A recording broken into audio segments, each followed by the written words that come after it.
Hello everyone, আশা করি সবাই ভালো আছেন। এখন আমরা কথা বলবো জনপ্রিয় অভিনেত্রী বুবলিকে নিয়ে। বুবলি তার ফেসবুক পেজে একটি ভিডিও আপলোড করেছে।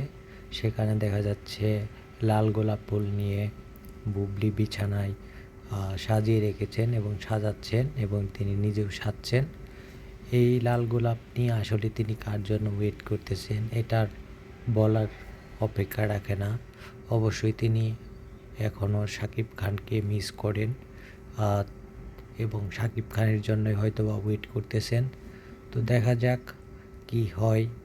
আর বুবলির নতুন মুভি আসতেছে ঈদুল ফিতরে, পিনিক, এবং শাকিব খানের বরবাদ মুভিটির শুটিংয়ের মধ্যেই প্রায় শেষ হয়ে গিয়েছে। এখন দেখা যাক মেগা স্টার শাকিব খান এবং বুবলির কি মিল হবে আবার। তো সবাই ভালো থাকবেন, আমার এই চ্যানেলটি সবাই সাবস্ক্রাইব করবেন। ধন্যবাদ সবাইকে।